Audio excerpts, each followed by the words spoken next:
All right, so one of the projects that I've been looking forward to doing is getting in some sewing and getting a refresher course while I have my mom available to me because she is really good at sewing and me not so much. So I bought a cheap pattern. I'm gonna make this flowy top first, and I picked up some really pretty like mustardy fabric, and I'm gonna attempt to make a shirt.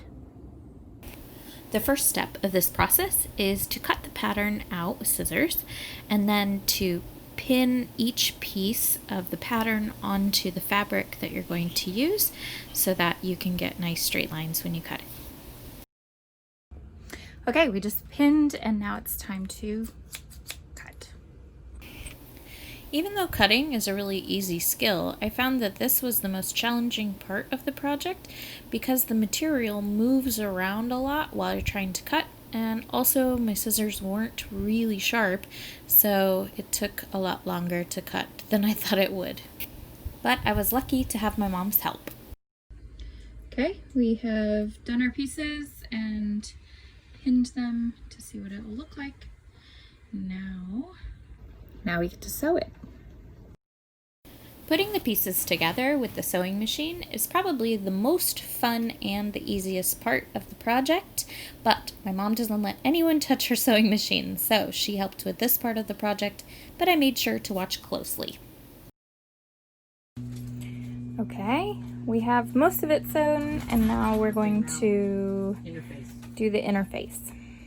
You use interface and heat it up with an iron to stick to the back of the material to make it stronger. Okay, we're sewing the interfacing in now. This part goes along the neck and collar and gives the shirt more form. Okay, the interface is stitched and now I'm gonna trim it. Trimming off these extra edges helps it not bunch up while you're wearing it and makes it easier to do the next round of sewing. Okay, the only steps left are to sew up the sides where the sleeves meet the sides and then put a hem in it, but we're gonna take a break. Okay, we're back and we're adding an understitch. So here's what we have so far. This is the front, and you see that the interface is now sewn. So now we have to sew it with an understitch so that it stays down and folded like that. This is not something that all shirts have, but this particular pattern called for it, and the understitch helps keep it laying flat when you're wearing it.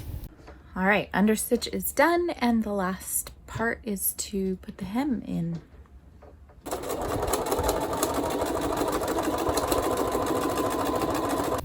Most every piece of clothing that you have has a hem at the very bottom and around the sleeves and neck so that the material doesn't come undone while you're wearing it.